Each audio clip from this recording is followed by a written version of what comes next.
Akala ko, ang pawis at pagod ko ang nagpapatatag sa pamilyang ito, pero pambayad lang pala ako sa luho ng kabit mo. Itinuring niyo akong bangko, hindi asawa. Ngayong araw, idedeklara ko ang pagkalugi niyo. Walang matitira, walang ititira. Handa ka na bang matulog sa kalsada, Marco? O mas gusto mong mabulok sa bilangguan kasama ang ambisyosa mong ina? Ito ang huling pirma na magpapalaya sa akin at lulumpo sa inyo. Sino ngayon ang walang silbi? Huwag kang mag-alala, Marco. Isang pirma lang naman sa credit card ng asawa mo. Sa atin na ang condo unit na gusto ni Sofia. Hayaan mo na ang babaeng yan. Wala naman siyang ibang silbi sa pamilyang ito, kundi ang maglabas ng pera. Ang boses na yon ni Doña Elvira ay parang isang matalim na balisong na humiwa sa katahimikan ng pasilyo. Malamig, mapang-uri, at puno ng panunuya. Sumunod ang isang pamilyar na tawa, ang tawa ni Marco, ang lalaking pinangakuan ni Andrea ng katapatan sa harap ng dambana. 10 taon na ang nakalilipas. Alam ko, Ma'am. Sobrang workaholic kasi ni Andrea, hindi na niya napapansin ang mga bills na dumarating. Akala niya siguro lahat ng gastos ko ay para sa business. Hindi niya alam, habang nagpapakapuyat siya sa mga board meeting, pinapaganda ko na ang buhay ng babaeng mas marunong mag-alaga sa akin. Sa labas ng pinto, nakatayo si Andrea. Ang kanyang mga kamay, na bahagyang nanginginig sa pagod mula sa 12 oras na trabaho, ay mahigpit na nakayakap sa isang maliit na kahon. Sa loob niyon ay isang mamahaling relo, isang regalo para sa kanilang ika-10 anibersaryo na pinag-ipunan niya at hinalughog sa iba't ibang bansa para lamang mahanap ang perpektong disenyo para kay Marco. Gusto sana niyang sorpresahin ang asawa. Gusto niyang sabihing handa na siyang magbawas ng trabaho para pagtuunan ang kanilang planong magkaanak. Ngunit ang sorpresang dala niya ay tila naging isang malupit na biro ng tadhana. Ang bawat salitang lumalabas sa silid na yon ay tila mga karayom na isa-isang tumutusok sa kanyang puso, hanggang sa maramdaman niya ang malapot at mainit na daloy ng pait sa kanyang lalamunan. Hindi sumigaw si Andrea. Hindi siya sumugod sa loob para magwala o manampal. Ang kanyang katawan ay tila naging isang estatwa ng yelo sa gitna ng marangyang pasilyo ng kanilang tahanan. Naramdaman niya ang unti-unting pagbigat ng kanyang talukap, ngunit walang luhang pumatak. Ang sakit na nararamdaman niya ay hindi na kayang idaan sa yak. Ito ay isang uri ng pagkawasak na tahimik, malalim, at tila kumikitil sa bawat hibla ng kanyang pagkatao. Napansin niya ang sariling refleksyon sa malaking salamin sa pader. Ang suot niyang mamahaling blazer ay tila naging isang mabigat na kadena. Ang kanyang mga paa, na sanay lumakad sa mga matatayog na gusali ng Makati, ay tila nakabaon na ngayon sa putik ng pagkakanulo. Ang bawat pintig ng kanyang puso ay naghahatid ng hapdi na gumuguhit hanggang sa kanyang mga daliri. Ang singsing sa kanyang kaliwang kamay ay tila biglang naging masyadong masikip. Tila sinusuffocate ang kanyang dugo. Sa loob ng silid, narinig niya ang kalansing ng mga baso ng wine. Ang wine na siya rin ang bumili. Nagdiriwang sila. Nagdiriwang ang kanyang asawa at biyenan gamit ang pawis at dugo niya, habang binubuo ang pangarap ng ibang babae sa ibabaw ng kanyang pagkawasak. Ang bawat halakhak nila ay tila isang taltal ng pagmura sa lahat ng sakripisyong ginawa niya para sa pamilyang itinuring niyang mundo. Dahan-dahang ibinaba ni Andrea ang kahon ng relo sa sahig, sa tabi ng pintong hindi niya kayang buksan. Walang tunog ang paglapag nito sa makapal na alpombra, gaya ng tahimik na pagguho ng kanyang mga pangarap. Tinalikuran niya ang silid, bitbit ang isang katotohanang mas mapait pa sa kamatayan. Habang naglalakad palayo, isang tanong ang paulit-ulit na umaalingaw-ngaw sa kanyang isipan. Tila isang sumpa na ayaw siyang tantanan sa gitna ng kadiliman. Hanggang kailan ko ba dapat bayaran ang utang na loob na ito kung ang kapalit na ay ang sarili kong kaluluwa? At kung ang lahat ng meron ako ay galing sa aking pagsisikap. Bakit hinayaan kong ang mga taong ito ang humawak ng susi sa aking kaligayahan? Ang kape ngayong umaga ay mas mapait kaysa sa dati. Tila humahalo sa dila ni Andrea ang abo ng kanyang mga sinunog na pangarap kagabi. Habang nakaupo siya sa harap ng mahabang mesa na gawa sa mamahaling nara, pinapanood niya ang bawat galaw ni Marco na tila isang banyaga sa kanyang paningin. Ang lalaking ito, na dati ay sentro ng kanyang universo, ay isa na ngayong aninong puno ng kasinungalingan. Good morning, sweetheart. Bakit parang ang aga mong nagising? At bakit hindi ka pa nakabihis para sa opisina?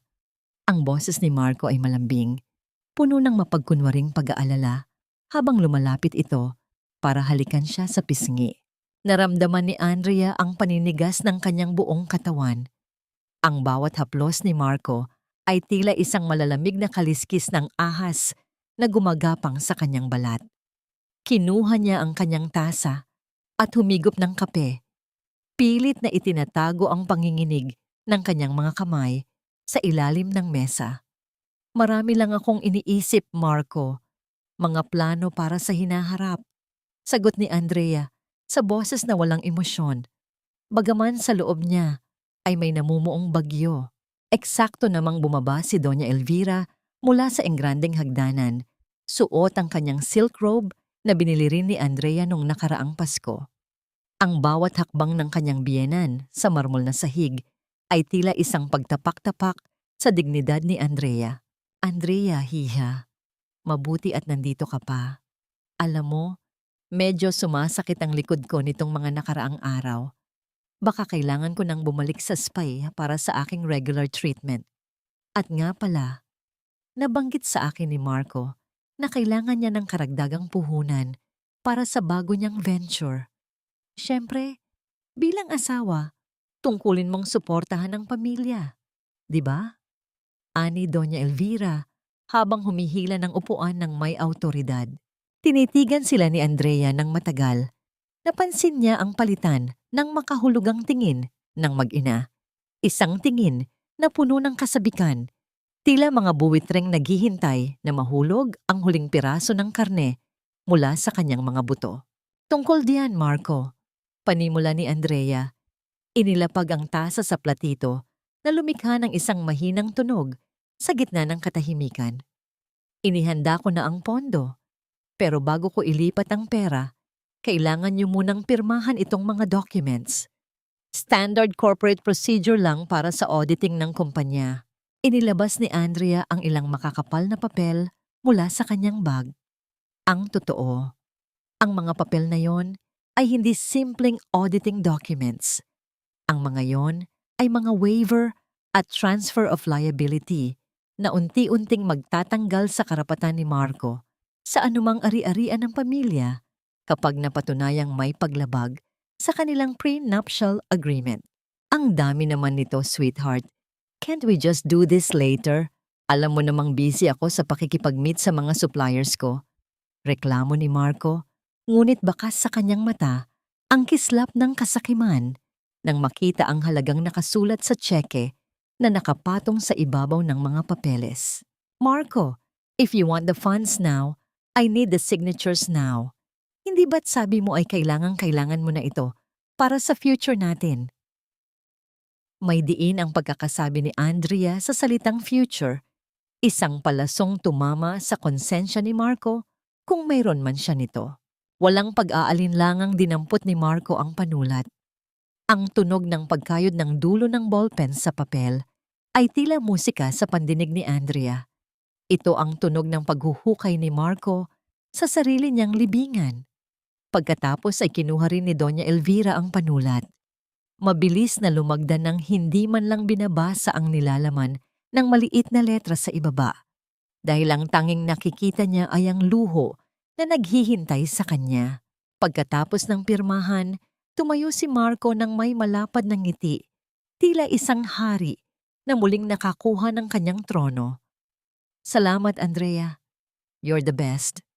Aalis na ako. Marami pa akong gagawin. Pinanood ni Andrea ang pag-alis ni Marco. ang marahas na pagpihit nito sa susi ng kanyang kotse at ang unti-unting paglayo ng sasakyan hanggang sa maging isang maliit na tuldok na lamang ito sa labas ng kanilang gate. Doon lamang siya nakahinga ng malalim, isang buntong hininga na puno ng lason at paghihiganti. Dinampot niya ang kanyang cellphone at mabilis na idinayal ang numero ng kanyang pinakapinagkakatiwalaang imbestigador at abogado. Attorney, nakuha ko na ang mga pirma. Simulan niyo na ang proseso. Gusto kong malaman ang bawat galaw ni Marco at ng babaeng yon. At attorney, huwag kayong magtitira ng kahit anong butas. Gusto ko silang makitang lumuluha ng dugo sa oras na maisara ang bitag. Tumingin si Andrea sa malaking portrait nilang mag-asawa na nakasabit sa dingding. Ang kanyang mukha sa larawan ay puno ng pag-ibig habang si Marco ay nakangiti nang may pagtatago. Gamit ang kanyang kuko, marahan niyang ginalos ang mukha ni Marco sa larawan. Iniiwan ang isang mahabang marka na tila isang malalim na sugat. Habang ang araw ay unti-unting tumataas sa langit, naramdaman ni Andrea ang isang kakaibang klase ng kapayapaan, ang katahimikan bago ang isang malakas na pagputok ng bulkan. Tingnan ka, utang mo sa amin ang buhay mo, Andrea.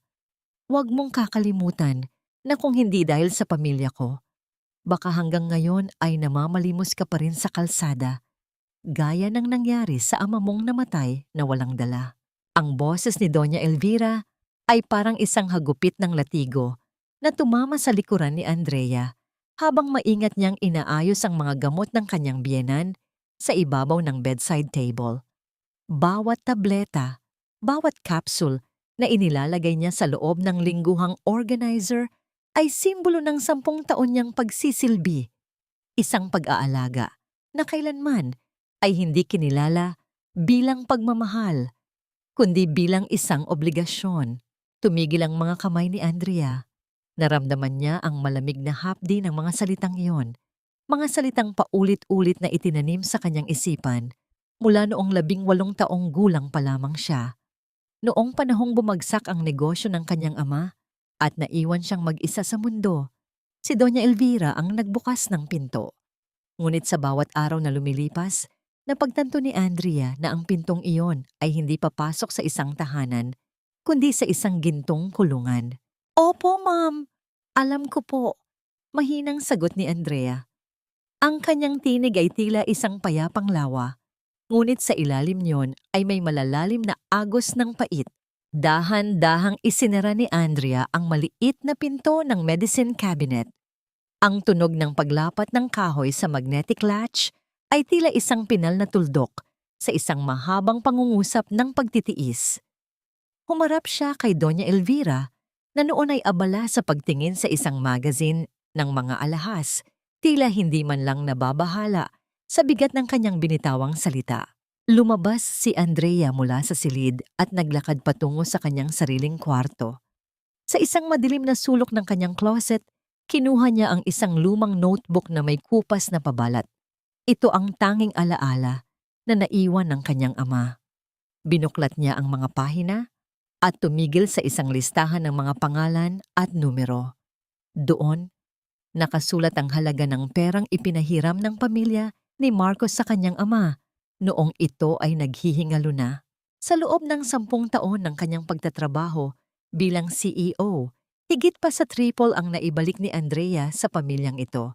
Binayaran niya ang lahat ng utang, binili ang mansyong tinitirhan nila ngayon, at itinaguyod ang marangyang buhay na tinatamasa ni Doña Elvira at Marco.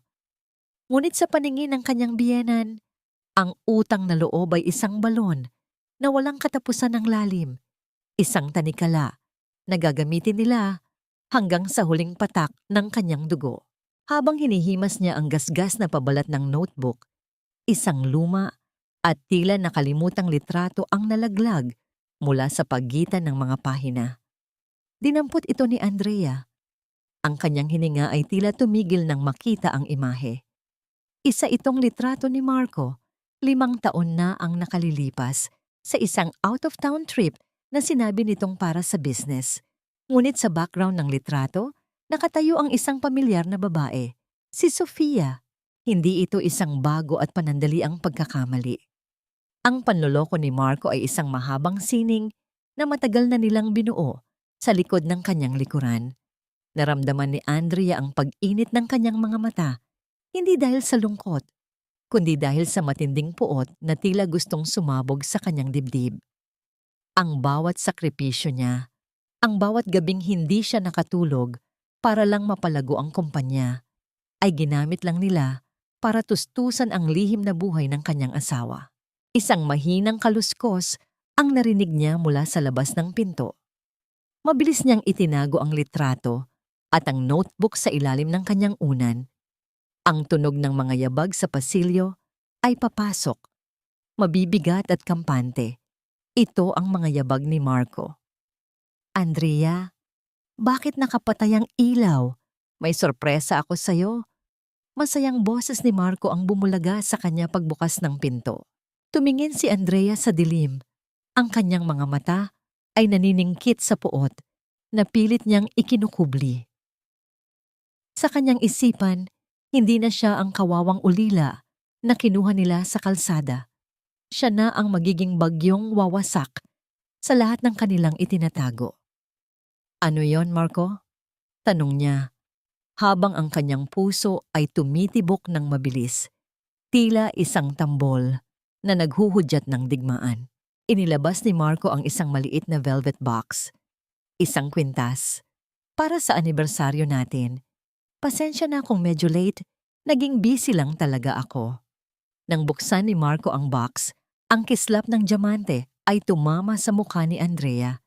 Ngunit ang tanging nakikita ni Andrea ay ang resibo na maaaring nakatago sa bulsa ni Marco, isang resibong binayaran gamit ang kanyang sariling pinaghirapang pera. Sa gitna ng katahimikan, isang tanong ang hindi mawala sa isip ni Andrea habang tinititigan ng kwintas. Ito ba ay tanda ng pagmamahal o isa na namang pine para sa susunod na perang kukunin nila sa akin? Ngunit bago pa man siya makasagot, tumunog ang cellphone ni Micah ni Marco na nakapatong sa kama. Isang pangalan ang lumitaw sa screen na nagpabilis sa tibok ng puso ni Andrea. Isang mensaheng hindi dapat niya nakita. Love, ang ganda ng necklace. Thank you so much. See you tomorrow at our new home. Ang liwanag mula sa screen ng cellphone ni Marco ay tila isang kidlat na gumuhit sa madilim na silid, nag-iiwan ng isang permanenteng marka sa balintataw ni Andrea. Ang pangalang nakasulat sa itaas ay hindi na kailangan ng pagpapakilala, Sofia, at ang mensaheng iyon, ang pasasalamat para sa kwintas na katatapos lang ibigay sa kanya ni Marco, ay tila isang malakas na sampal na nagpabaling sa kanyang mukha sa katotohanan. Hindi gumalaw si Andrea. Ang kanyang hininga ay naging mababaw at mabilis, tila isang ibon na nakakulong sa isang masikip na hawla. Sa tabi niya, si Marco ay mahimbing na natutulog. Ang kanyang mga hilik ay tila isang insulto sa bawat patak ng pawis na ibinuhos ni Andrea para sa kumpanya. Paano nagagawang matulog ng payapa ng isang taong ang bawat hininga ay binuo mula sa mga kasinungalingan? Dahan-dahang bumangon si Andrea. Ang kanyang bawat kilos ay kasing ingat ng isang aninong umiiwas sa liwanag. Hindi niya tiningnan ang kwintas na nakapatong sa side table. Ang kislap niyon ay tila naging madilim at marumi sa kanyang paningin. Lumabas siya ng silid at naglakad patungo sa kabilang dulo ng mansyon, sa library kung saan itinatago ni Doña Elvira ang kanyang mga lumang dokumento at album. May isang hinalang matagal nang kumakatok sa isipan ni Andrea. Isang hinalang pilit niyang itinaboy dahil sa takot na mawalan ng pamilya. Ngunit ngayong gabi, ang takot na yon ay napalitan na ng isang malamig at matalim na determinasyon. Hinanap niya ang lumang listahan ng mga tauhan at kamag-anak ng pamilya ni Marco. Sa gitna ng katahimikan ng library, ang tanging maririnig ay ang marahang pagbuklat ng mga pahina ng papel. Ang bawat pahinang dumadaan sa kanyang mga daliri ay tila isang hakbang papalapit sa isang bangin. At doon, sa gitna ng isang lumang payroll ng pamilya, Noong dekada 90, nakita niya ang isang pamilyar na apelyido, Sofia Galvez, anak ng pinsan ni Doña Elvira. Naramdaman ni Andrea ang paghina ng kanyang mga tuhod, kaya't napakapit siya sa gilid ng mesa. Ang babaeng kinakasama ng kanyang asawa, ang babaeng binibilhan nila ng bahay gamit ang kanyang pera, ay hindi isang estranghero. Ito ay isang pamilyar na anino na matagal nang pinoprotektahan at itinatago ng kanyang sariling biyenan. Ang buong pamilyang ito ay isang malaking bitag at siya ang biktima na dahan-dahang nilalason habang nakangiti silang tumatanggap ng kanyang mga biyaya. Isang mahinang tunog ng pagpihit ng doorknob ang nagpatalon sa puso ni Andrea. Mabilis niyang isinara ang folder at ibinalik ito sa tamang lagayan. Mula sa dilim ng pasilyo, lumitaw ang anyo ni Doña Elvira, suot ang kanyang mamahaling bestida. Ang kanyang mga mata ay tila mga mata ng isang kuwago na nakamasid sa bawat galaw ng kanyang biktima. Andrea, anong ginagawa mo rito sa oras na ito? Akala ko ay mahimbing na ang tulog mo sa tabi ng anak ko, ani Doña Elvira. Ang kanyang boses ay puno ng tamis, ngunit sa ilalim niyon ay ang talim ng babala. Tumingin ng diretso si Andrea sa kanyang biyenan. Sa unang pagkakataon sa loob ng 10 taon, hindi siya yumuko. Hindi siya humingi ng paumanhin. Hindi lang po ako makatulog, ma'am. Masyado po kasing maingay ang mga sikreto sa bahay na ito. Tila gustong lumabas at sumigaw. Nagbago ang timpla ng mukha ni Doña Elvira. Ang kanyang mapagkunwaring ngiti ay unti-unting naging isang matigas na linya. Huwag kang magsalita ng ganyan, Andrea. Baka makalimutan mong kung wala ang pamilyang ito, wala kang matitirhan. Masyado ka nang nagiging kampante dahil lang hawak mo ang pera ng kumpanya. Hindi lang po pera ang hawak ko ngayon, ma'am. Mahinahong sagot ni Andrea. Bagaman ang kanyang kalooban ay parang isang bulkang mayon na handa ng sumabog. Hawak ko na rin ang katotohanan. Bago pa makasagot ang matanda, tinalikuran na siya ni Andrea. Naglakad siya pabalik sa kanyang kwarto, ngunit bago siya tuluyang makapasok, napansin niya ang isang bagay na nakabukas sa vanity mirror ni Doña Elvira na dinaanan niya sa pasilyo. Isang maliit na velvet box ang nakabukas doon. Sa loob niyon ay isang singsing na may malaking diamante. Ang singsing na pagmamay-ari ng lola ni Marco. Ang singsing na sinabi ni Doña Elvira na nawala raw noong nakaraang buwan at pinabili pa siya ng bago bilang kapalit. Naisip ni Andrea, kung ang singsing na ito ay narito, sino ang may suot ng bagong singsing na binayaran niya ng milyon-milyon? Isang mapait na ngiti ang gumuhit sa mga labi ni Andrea. Ang laro ay nagsisimula pa lamang at sa pagkakataong ito, hindi siya ang magiging pambayad sa luho ng iba. Siya ang maniningil ng lahat ng utang, pati na ang mga utang na hindi mababayaran ng pera. Ito na ang gabing magbabago sa buhay natin, Marco. Siguraduhin mong nakangiti ka sa harap ng mga bisita dahil ito ang huling pagkakataon na makikita nila ang mukha mong mukhang matagumpay. Ang boses ni Andrea ay kasing lamig ng hangin galing sa aircon ng kanilang mansyon habang inaayos niya ang kurbata ni Marco sa harap ng malaking salamin. Ngayong gabi ang kanilang ika-10 anibersaryo at ang mansyon ay puno ng mga bulaklak, mamahaling alak at ang pinaka-impluwensyadong tao sa mundo ng negosyo. Ngunit sa likod ng marangyang dekorasyon, ang bawat kislap ng chandelier ay tila isang babala ng isang paparating na trahedya. Siyempre naman, sweetheart, sobrang proud ko sa'yo at sa narating ng kumpanya natin, sagot ni Marco, habang ang kanyang mga mata ay pabalik-balik sa kanyang relo.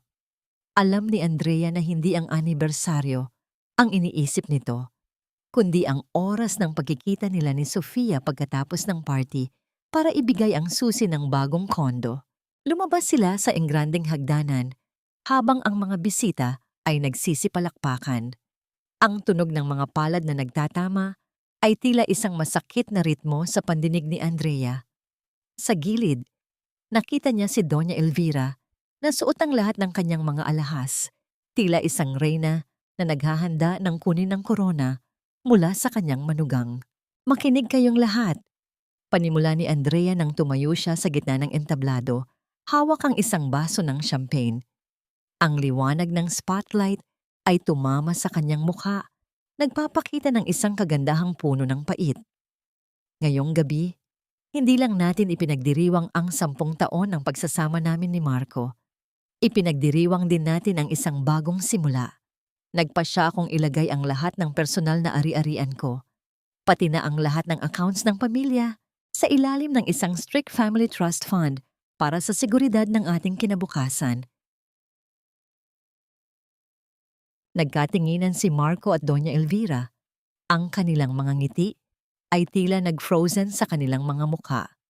Hindi ito ang plano. Ang alam nila, ililipat ni Andrea ang kalahati ng shares ng kumpanya sa pangalan ni Marco ngayong gabi. What do you mean, trust fund, Andrea? Bulong ni Doña Elvira sa gilid, ang kanyang boses ay nanginginig sa galit na pilit niyang itinatago sa likod ng isang pilit na ngiti para sa mga bisita. Para ito sa atin, ma'am. Para masigurado na walang sino man ang makakagalaw sa pera nang walang pirma ko at ng aking board of trustees. Sagot ni Andrea nang may kasamang matamis na ngiti na hindi umabot sa kanyang mga mata. Pagkatapos ng toast, mabilis na lumapit si Marco sa isang sulok para tumawag sa cellphone. Sinundan siya ni Andrea ng tingin, tila isang agila na naghihintay sa tamang sandali para sumunggab. Nakita niyang kinuha ni Marco ang kanyang itim na credit card, ang card na nakakonekta sa main account ni Andrea para bayaran ng isang special delivery ng alahas na kararating lang sa pintuan para kay Sofia. Sir, decline po ang card nyo. Marang sabi ng waiter na may hawak ng wireless terminal, sapat na para marinig ng mga taong nasa paligid nila. Anong declined? Imposible. Subukan mo ulit. Mabalasik na utos ni Marco. Ang kanyang muka ay nagsisimulang mamula sa hiya, habang ang ilang mga negosyante ay nagsisimulang magbulungan. Ang katahimikan sa paligid ay unti-unting napalitan ng mga mapanuring tingin. Muling sinubukan ng waiter ang card, ngunit ang pulang ilaw sa terminal ay muling sumindi, kasunod ng isang malungkot na tunog na nagpapahiwatig ng kabiguan. Pasensya na po, sir. May note po rito na, account frozen by the primary holder. Sa gitna ng karamihan, dahan-dahang lumapit si Andrea, ang kanyang bawat hakbang ay puno ng awtoridad at dignidad. Tumingin siya kay Marco, pagkatapos ay sa terminal, at muling ibinaling ang paningin sa kanyang asawa na noon ay tila gustong lamunin ng lupa sa tindi ng hiya. May problema ba, Marco? Tanong ni Andrea sa boses na sapat na malakas para marinig ng lahat. Bakit parang hindi mo na kayang bayaran ang sarili mong mga luho? Napansin ni Andrea ang panginginig ng panga ni Marco at ang pamumutla ni Doña Elvira na noon ay tila hihimatayin na sa gitna ng ballroom. Ngunit bago pa man makasagot si Marco, isang lalaking nakauniforme ng pulis ang pumasok sa main hall. Bit-bit ang isang envelope na may selyo ng korte. Ma'am Andrea, narito na po ang hiling ninyong temporary restraining order para sa lahat ng accounts at access sa mga kumpanya sa ilalim ng pangalan ni na Mr. Marco at Doña Elvira. Malakas na anunsyo ng pulis. Ang katahimikan sa ballroom ay naging kasing bigat ng isang hatol ng kamatayan. Tumingin si Marco kay Andrea. Ang kanyang mga mata ay puno ng takot at pagkalito. Andrea, ano kung ibig sabihin nito? Anong ginagawa mo? Ngumiti si Andrea, isang nangiting hindi nakita ni Marco sa loob ng 10 taon. Isang ngiti ng isang babaeng wala nang ititira. Ang ibig sabihin nito, Marco, ay tapos na ang oras ng pagiging parasite nyo. At tungkol sa bahay na binibili mo para kay Sofia, gamit ang card ko? Huwag kang mag-alala. Nabayaran ko na yon, pero sa ilalim ng pangalan ko. Habang ang mga bisita ay nagsisipagsandalan sa pader sa tindi ng tensyon, isang mensahe ang pumasok sa cellphone ni Andrea mula sa kanyang imbestigador. Ang nilalaman yon ang tuluyang nagpabagsak sa huling depensa ng kanyang puso. Nakaalis na ang huling sasakyan ng mga bisita, ngunit ang bango ng mga mamahaling bulaklak sa loob ng mansyon ay tila naging amoy ng mga patay na alaala. Ang katahimikan sa malaking sala ay mas nakakabingi pa kaysa sa hiyawan ng mga tao kanina. Nakatayo si Andrea sa gitna ng ballroom. Ang kanyang mga balikat na kanina ay tuwid na tuwid ay dahan-dahang bumagsak sa bigat ng emosyong hindi na niya kayang dalhin. Isa-isa niyang tinanggal ang kanyang mga alahas. Ang bawat ginto at diamanting tinatanggal niya ay tila mga mabibigat na kadenang kumakalas mula sa kanyang pagkatao. Habang hinuhubad niya ang kanyang mga hikaw, naramdaman niya ang hapdi sa kanyang mga daliri. Isang hapdi na hindi mapapantayan ng kirot sa loob ng kanyang dibdib. Ang kanyang puso ay tila isang tuyong lupa na matagal nang hindi nadidiligan ng tunay na pagmamahal. At ngayong gabi, ang lupang iyon ay tuluyan ng nagbitak-bitak. Dahan-dahan siyang naglakad patungo sa kusina, malayo sa ingay ng gulo ni na Marco at Doña Elvira na kasalukuyang nag-aaway sa itaas na palapag. Doon, sa ilalim ng malamig na liwanag ng isang maliit na bombilya, nakita niya si Yaya Rosa. Ang matandang babae ay tahimik na naglilinis ng mga ginamit na baso. Ang kanyang mga kamay na kulubot ay maingat na kumikilos sa gitna ng sabon at tubig. "Hiya! Nandyan ka pala," mahinang sabi ni Yaya Rosa. Ang kanyang boses ay parang isang mainit na kumot sa gitna ng nagyayelong gabi. Hindi sumagot si Andrea. Sa halip, dahan-dahan siyang umupo sa maliit na upuang kahoy sa sulok, ang upuang madalas niyang tambayan noong bago pa lamang siyang kasal at puno pa ng pag-asa. Dito niya naramdaman ang unang patak ng luha na kanina pa niya pinipigilan. Ang bawat hikbi ay walang tunog, ngunit ang kanyang buong katawan ay nayayanig sa tindi ng sakit na lumalabas mula sa kanyang kaluluwa. Lumapit si Yaya Rosa at dahan-dahang ipinatong ang kanyang kamay sa balikat ni Andrea. Walang mga salitang lumabas sa bibig ng matanda dahil alam niyang sa mga oras na ito, ang mga salita ay walang saysay. Kumuha si Yaya Rosa ng isang maliit na mangkok at nagsali ng mainit na sopas mula sa kaldero.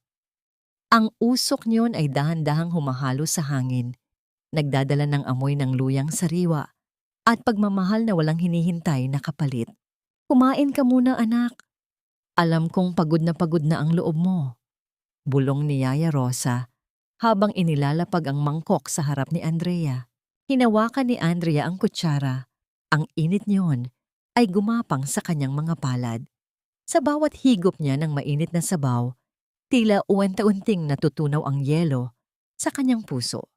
Ito ang pagkaing hindi binili ng credit card, hindi bahagi ng isang engrandeng party at hindi kailangang bayaran ng utang na loob. Ito ay luto ng isang taong tunay na nagmamalasakit sa kanya. "Yaya, bakit po ganon? Lahat naman ibinigay ko. Lahat naman tiniis ko?" Garalgal na sabi ni Andrea. Ang kanyang tinig ay tila isang batang naliligaw sa gitna ng kagubatan. "Anak, ang pag-ibig ay hindi parang negosyo na kapag nag-invest ka ng malaki, ay malaki rin ang kikitain mo. Minsan, nagbibigay tayo sa mga maling tao dahil akala natin ay doon natin mahahanap ang halaga natin. Pero tingnan mo ang sarili mo, Andrea. Ikaw ang nagpatayo ng mansyong ito, pero ang puso mo ay naiwan sa labas," sagot ni Yaya Rosa habang marahang hinahaplos ang buhok ni Andrea. Sa sandaling iyon, naramdaman ni Andrea ang isang kakaibang ginhawa. Ang haplos ni Yaya Rosa ay tila nagtatanggal ng lahat ng dumi at lason na itinanim ni na Marco sa kanyang isipan. Ang kusinang iyon, na pinakamaliit na bahagi ng mansyon, ay naging kanyang santuwaryo. Dito, hindi siya ang CEO, hindi siya ang ATM, kundi isang babaeng karapat-dapat na mahalin at alagaan. Matapos kumain, tumayo si Andrea at niyakap ng mahigpit ang matanda. Ang amoy ng kape at sabon sa damit ni Yaya Rosa ay nagpaalala sa kanya sa kanyang yumaong ina. Doon niya nahanap ang lakas na kailangan niya para sa susunod na kabanata ng kanyang laban. Salamat po, Yaya. Hindi ko po alam kung nasaan ako ngayon kung wala kayo. Ani Andrea, habang pinapahid ang huling bakas ng luha sa kanyang mga mata. Magpahinga ka na, anak. Bukas, panibagong laban na naman. Pero tandaan mo, hindi ka na nag-iisa. Sagot ni Yaya Rosa nang may kasamang matamis ng ngiti. Pag-akyat ni Andrea sa pasilyo patungo sa kanyang silid, nadaanan niya ang pintuan ng library. Nakita niyang bukas ito ng bahagya. Sa loob, narinig niya ang boses ni Marco na tila may kausap sa telepono. Ang kanyang tinig ay puno ng desperasyon at takot. Sofia, makinig ka. Kailangan nating kumuha ng pera sa ibang paraan. May alam akong vault sa kwarto ni Andrea na hindi niya madalas buksan. Doon niya itinatago ang mga original na titulo at ilang cash. Kung makuha natin yon tonight, makakaalis tayo rito bago pa mag-umaga. Huminto ang paghinga ni Andrea. Ang kapayapaang naramdaman niya sa kusina ay biglang napalitan ng isang matalas na determinasyon. Ang kanyang asawa ay hindi pa tapos sa kanyang pagnanakaw. Ngunit ang hindi alam ni Marco, ang vault na tinutukoy niya ay matagal nang walang laman, maliban sa isang bagay na sadyang iniwan ni Andrea para sa kanya. Isang mapait na ngiti ang sumilay sa mga labi ni Andrea habang dahan-dahan niyang hinahawakan ang hawakan ng kanyang pinto.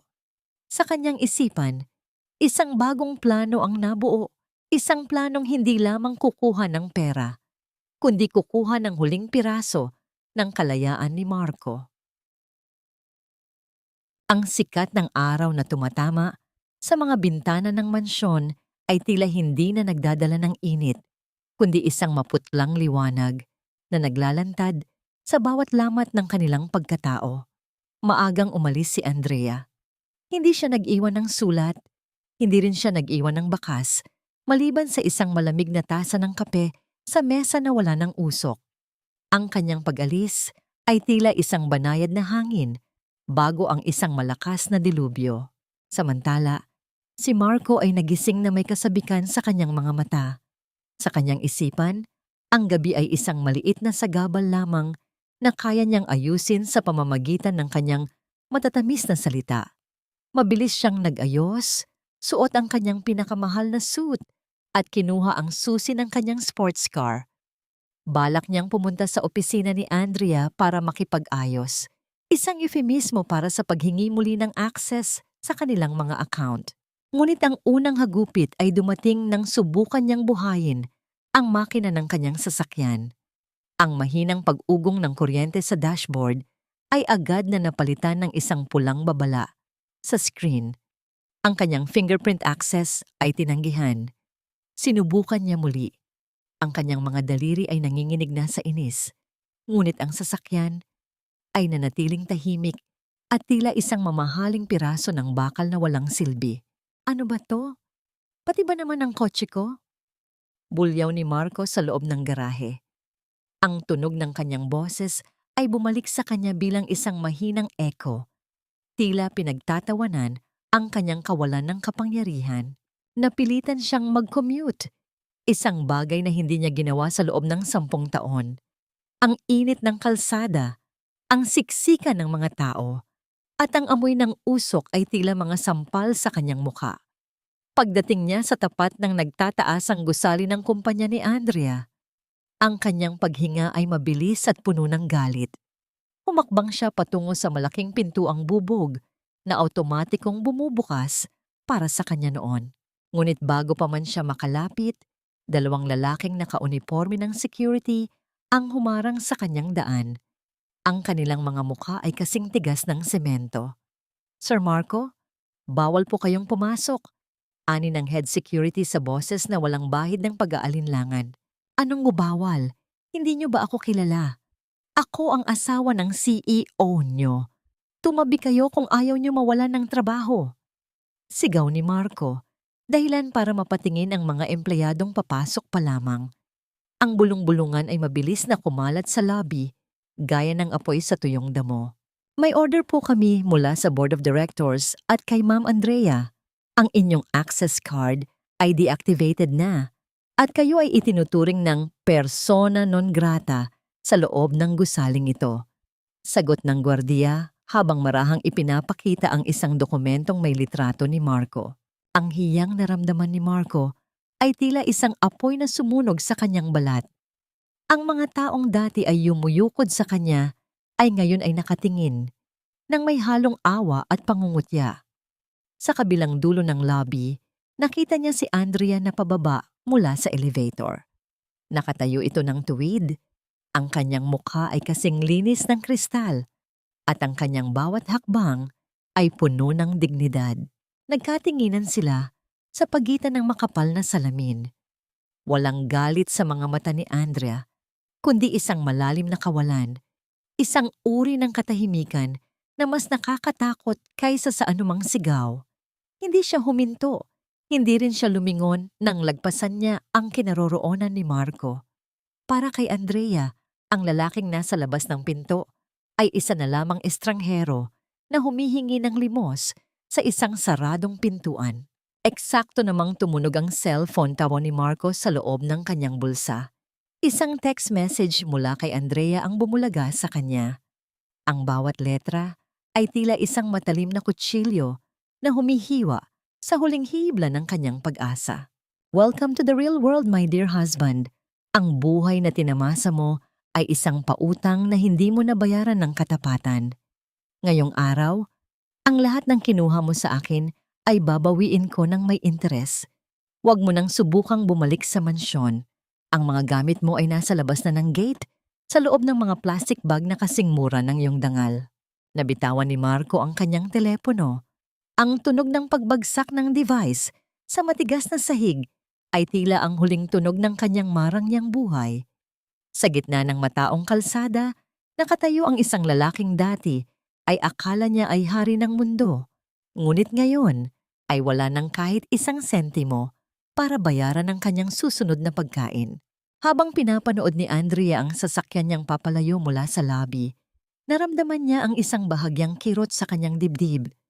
Ngunit kasabay niyon ay ang isang malakas na bulong ng kanyang kaluluwa. Ito ang simula ng iyong paglaya. Hindi mo ba naiisip na ikaw ang may kasalanan nito, Andrea? Masyado kang naging gahaman sa kapangyarihan, kaya mo ako napabayaan bilang asawa. Ang isang lalaki, naghahanap ng kalinga na hindi niya mahanap sa isang asawang laging nasa boardroom. Ang mga salitang yun ni Marco ay tila mga lason na ibinuga sa mukha ni Andrea habang nakatayo sila sa gitna ng sala. Umuwi si Marco, hindi para humingi ng tawad, kundi para baligtarin ang mundo at gawing biktima ang sarili. Ang kanyang boses ay puno ng pait. Tila ba siya ang ninakawan ng dignidad at hindi ang taong nagtraidor sa loob ng 10 taon. Nakatayo si Andrea sa harap ng portrait ng kanyang ama. Ang kanyang mga daliri ay marahang humahaplos sa gilid ng mesa kung saan nakapatong ang isang maliit na baso ng tubig. Ang kanyang likod ay tuwid. Ngunit sa loob niya, nararamdaman niya ang pamilyar na bigat, ang bigat ng pagiging kulang na laging ipinaparamdam sa kanya ng pamilyang ito. Sa bawat gabi na nagpuyat siya para pirmahan ang mga kontratang magpapakain sa kanila, ito pala ang iniisip ni Marco, na siya ay isang asawang nagpabaya. Nakakatawa, Marco, may nahong sagot ni Andrea, bagaman ang kanyang boses ay tila isang babala ng paparating na bagyo. Pinapili kita noon kung gusto mong tumulong sa kumpanya, pero mas pinili mong maglaro ng golf at gastusin ang allowance na ibinibigay ko sa'yo. Ngayon, sasabihin mong napabayaan kita dahil naging matagumpay ako.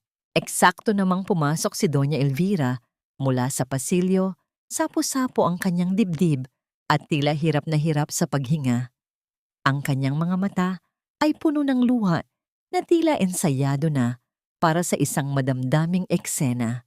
Andrea, itigil mo na ito. Ang presyon ko, hindi ko na kaya. Garalgal na sabi ng matanda habang dahan-dahang napapaupo sa sofa. Gusto mo ba akong mamatay? Pagkatapos ng lahat ng ginawa namin para sa'yo, ganito ba ang isusukli mo? ang palayasin ng kaisa-isa kong anak. Isang malaking kasalanan sa Diyos ang ginagawa mong ito. Tiningnan ni Andrea ang kanyang biyenan. Nakikita niya ang bawat galaw ng mga daliri nito na pilit hinahawakan ng dibdib, ang bawat buntong hininga na tila hiram sa isang teleserye. Noong una, baka naniwala pa siya. Baka lumuhod pa siya at humingi ng tawad sa takot na may mangyaring masama sa matanda. Pero ngayong gabi, ang nakikita lamang niya ay ang isang mahusay na aktres na nagtatangkang iligtas ang kanyang komportableng buhay. Ma'am, kung talagang nag-aalala kayo sa presyo nyo, sana ay pinigilan nyo si Marco sa pagbili ng kondo para sa pinsan nyo gamit ang pera ko, ani Andrea. Ang bawat salita ay kasing talim ng isang scalpel na humihiwa sa kanilang mga maskara. Natigilan si Doña Elvira. Ang kanyang kunwaring panghihina ay biglang napalitan ng isang matigas at malamig na titig. Wala kang utang na loob. Kung hindi dahil sa amin, nasaan ka na ngayon? Baka bulok ka na sa kalsada. Utang na loob. Bulong ni Andrea sa sarili. Ang salitang yon ay tila isang tanikala na dahan-dahan nang nalulusaw. Binayaran ko na ang bawat sentimong ginastos nyo sa akin, Ma'am. Pati na ang mga kasalanang hindi ko ginawa, binayaran ko na rin. Pero ang katapatan, iyan ang bagay na kahit kailan ay hindi nyo kayang bayaran sa akin. Lumapit si Marco kay Andrea. Pilit na hinahawakan ang kanyang mga braso. Ang amoy ng alak at desperasyon ay humahalo sa kanyang hininga. Andrea, please, mag-usap tayo ng maayos. Nagkamali ako, oo. Pero lalaki lang ako, natutukso rin. Isipin mo ang 10 taon natin. Isipin mo ang reputasyon natin. Kapag nalaman ng publiko na naghihiwalay tayo, babagsak ang stocks ng kumpanya. Gusto mo bang mawala ang lahat ng pinaghirapan mo dahil lang sa galit? Naramdaman ni Andrea ang pagbaligtad ng kanyang sikmura. Ito ang pinakamalalang klase ng pagmamanipula. Ang gamitin ang kanyang sariling pinaghirapan para takutin siya. Ang kanyang puso ay tumitibok ng mabilis, tila isang tambol na naghuhudyat ng huling desisyon. Dahan-dahan niyang inalis ang mga kamay ni Marco sa kanyang braso. Ang bawat daliri ay tila nandidiri sa pagdikit sa balat nito. Ang stocks ng kumpanya ay maayos, Marco. Dahil ang balita na ilalabas ko bukas ay hindi tungkol sa hiwalayan, kundi tungkol sa pagpapatalsik sa iyo sa board dahil sa embezzlement. Malamig na pahayag ni Andrea. Namutla si Marco. Ang kanyang mga mata ay nanlaki sa takot. Anong embezzlement? Wala akong ninanakaw. Ngumiti si Andrea. Isang mapait at madilim na ngiti. Ang paggamit ng corporate funds para sa personal na luho ng iyong kabit ay itinuturing na pagnanakaw, Marco. At hawak ko ang lahat ng resibo. Habang ang mag-ina ay tila hindi makapaniwala sa kanilang naririnig. Isang malakas na katok sa pintuan ang bumasag sa tensyon. Ang tunog ng pagpihit ng doorknob ay tila isang hatol ng tadhana. Pumasok ang yaya ni Andrea, si Yaya Rosa, na may dalang isang envelope na kararating lang. Ma'am Andrea, may sulat po para kay Sir Marco. Galing po sa ospital. Ani Yaya Rosa. Mabilis na hinablot ni Marco ang sulat, ang kanyang mga kamay ay nanginginig. Habang binabasa niya ang nilalaman yon, ang kanyang mukha ay nawalan ng kulay, tila isang bangkay na nakatayo sa gitna ng sala. Tumingin siya kay Andrea, ang kanyang mga labi ay nanginginig sa takot at hindi malaman kung paano magsasabi ng totoo. Andrea, kailangan mo akong tulungan. Si Sofia, na-admit siya sa ospital at hindi maituloy ni Marco ang kanyang sasabihin. Ang katahimikan sa sala ay naging kasing bigat ng isang sumpa. Isang tanong ang nabuo sa isipan ni Andrea habang tinititigan ang nanginginig na asawa. Ano pa bang mas masakit na katotohanan ang inililihim ng pamilyang ito? Magkakaanak na kami, Andrea. Buntis si Sofia. Hindi mo ba kayang maawa sa bata? Kahit sa akin na lang ay huwag, pero sa dugo at laman ko, sana ay lumambot ang puso mo.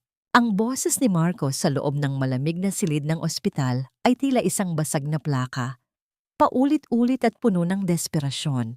Ang amoy ng antiseptic at gamot ay humahalo sa hanging umiikot sa loob ng VIP room kung saan nakahiga si Sofia. Nakatayo si Andrea sa paanan ng kama. Ang kanyang muka ay kasing tigas ng marmol habang pinapanood ang kanyang asawa na nakaluhod sa tabi ng babaeng sumira sa kanilang pagsasama. Sa kabilang sulok, si Doña Elvira ay tila biglang nagkaroon ng bagong buhay. Ang kanyang mukha na kanina ay puno ng kunwaring panghihina, ay ngayon ay nagniningning sa pag-asa. Lumapit ang matanda kay Andrea. Ang kanyang mga kamay ay pilit na humahawak sa braso ng manugang. Andrea, hiha, narinig mo ba? Magkakaroon na ako ng apo. Isang tagapagmana ng pamilya. Bulalas ni Doña Elvira. Ito na ang pagkakataon para magkaayos tayo. Kalimutan na natin ang mga alitan. Para sa bata Andrea, kailangan nating panatilihin ang yaman at pangalan ng pamilya. Hindi mo naman hahayaang lumaki ang apo ko sa hirap, di ba? Dahan-dahang inalis ni Andrea ang kamay ng kanyang biyenan. Tumingin siya kay Sofia na noon ay nakasandal sa mga unan. Ang mga mata nito ay mapupungay ngunit may bahid ng tagumpay. Inakala siguro ng babaeng ito na ang buhay na dinadala niya ay magsisilbing kalasag laban sa bagsik ni Andrea. Inakala siguro nila na ang pagiging buntis ay isang get out of jail free card sa mundong binuo ni Andrea mula sa sarili niyang dugo at pawis. Isang tagapagmana? Mahinahong tanong ni Andrea. Lumapit siya sa gilid ng kama ni Sofia. Ang tunog ng kanyang mga takong sa makinis na sahig ng ospital ay tila isang ritmo ng isang paparating na hatol. Sa tingin niyo ba ay ganoon ako kadesperada sa isang pamilya para tanggapin ang anak ng pagtataksil bilang tagapagmana ng mga pinaghirapan ko? Andrea, please, huwag kang maging malupit. Pagsusumamo ni Marco. Kailangan ni Sofia ng katahimikan. Delikado ang pagbubuntis niya dahil sa stress na ibinibigay mo sa amin. Ngumiti si Andrea, isang malamig at makahulugang ngiti na nagpatahimik sa buong silid.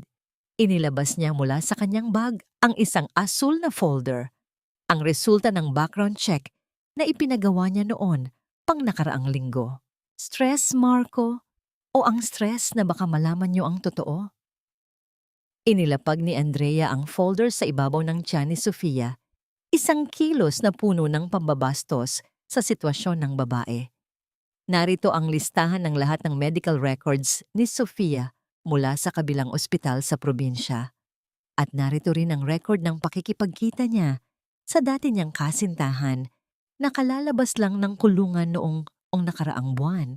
Namutla si Sofia, ang kanyang mga labi ay nagsimulang manginig at ang kanyang mga kamay ay dahan-dahang humawak sa kumot, pilit na itinatago ang panginginig ng kanyang buong katawan. Ang katahimikan sa loob ng silid ay naging kasing bigat ng isang sumpa. Anong ibig sabihin nito, Sofia? Tanong ni Marco.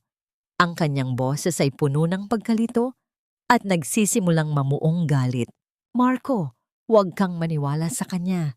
Sinisiraan niya lang ako para makuha niya ulit ang loob mo. Sigaw ni Sofia, ang kanyang tinig ay tumataas sa histerya. Tumingin si Andrea kay Marco. Ang kanyang mga mata ay puno ng awa. Hindi dahil sa pagmamahal, kundi dahil sa kawalan ng silbi ng lalaking ito. Marco, ang tanging bagay na tagapagmana mo sa babaeng ito ay ang parehong kasinungalingan na ginagawa mo sa akin. At ikaw, ma'am. Lumingon si Andrea kay Doña Elvira na noon ay tila estatwa sa tindi ng gulat. Ang inaasam ninyong apo ay baka maging mitya pa ng tuluyang pagbagsak ng natitira ninyong dangal. Kinuha ni Andrea ang kanyang bag at naglakad patungo sa pinto. Ngunit bago siya lumabas, huminto siya at lumingon sa 3 taong itinuring niyang pamilya sa loob ng 10 taon. Ang hospital bill na ito ay babayaran ko pa sa huling pagkakataon. Pero paglabas niyo rito, huwag na huwag niyo nang babanggitin ang pangalan ko. Dahil ang susunod na papel na matatanggap niyo ay hindi na galing sa ospital, kundi galing sa korte para sa inyong eviction notice sa mansyon. May bago na akong tenant at siguradong hindi niyo magugustuhan kung sino sila. Habang naglalakad si Andrea sa pasilyo ng ospital, naramdaman niya ang malamig na hangin na humahaplos sa kanyang mukha. Sa unang pagkakataon, hindi na siya nakaramdam ng sakit sa kanyang dibdib. Ang bawat hakbang niya ay tila isang paglayas mula sa isang madilim na panaginip. Ngunit sa gitna ng kanyang paglalakad, isang tawag mula sa kanyang head of security ang nagpatigil sa kanya. Ang balitang natanggap niya ay hindi niya inaasahan. Isang balitang magpapabago sa laro at maglalagay sa pamilya ni Marco sa isang mas matinding panganib. Lumayas kayo sa pamamahay ko. Andrea, wala kang karapatang gawin ito.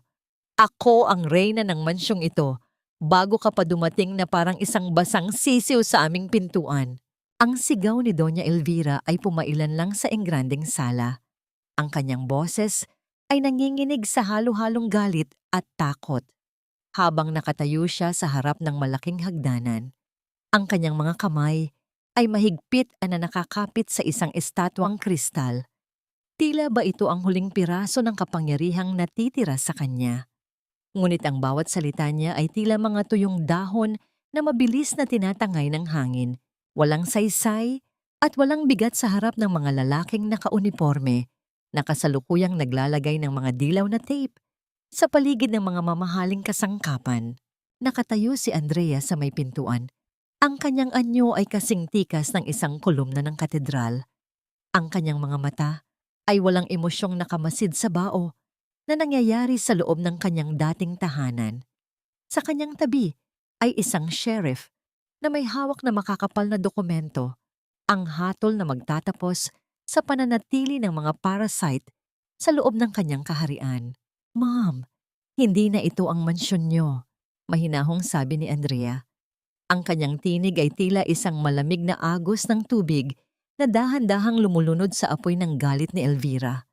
Ang titulong ito ay matagal nang nakasangla sa kumpanya para sa mga utang na hindi nyo binayaran. At dahil tinanggal ko na ang lahat ng pondo na nagpapatakbo sa bahay na ito, ang bangko na ang may-ari nito ngayon. At ako ang nakabili nito mula sa kanila sa ilalim ng aking bagong korporasyon. Napaupo si Doña Elvira sa pinakamalapit na sofa. Ang kanyang mukha ay nawalan ng kulay, tila isang luma at kupas na pintura. Ang kanyang mga mata ay malaki at puno ng hindi makapaniwalang katotohanan. Ang bawat ginto, bawat kristal, at bawat alaala ng karangyaan na itinayo niya sa ibabaw ng pagsisikap ni Andrea ay dahan-dahan ng gumuho. Andrea, hindi mo pwedeng gawin ito. Saan kami pupunta? Ang dangal ko, ang mga kaibigan ko sa club. Anong sasabihin nila? Bulong ni Elvira.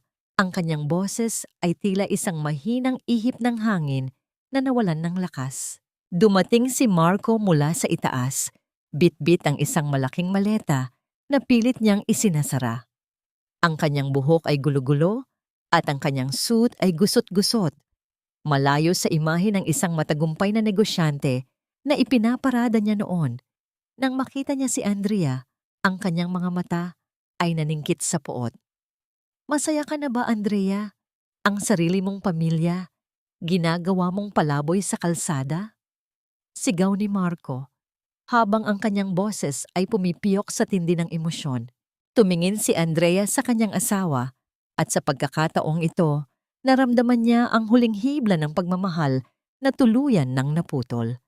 Ang tunog ng pagbagsak ng isang mamahaling plorera na nabasag sa sahig dahil sa maling galaw ng isang tauhan ay tila ang huling hikbi ng kanilang dekadang pagsasama.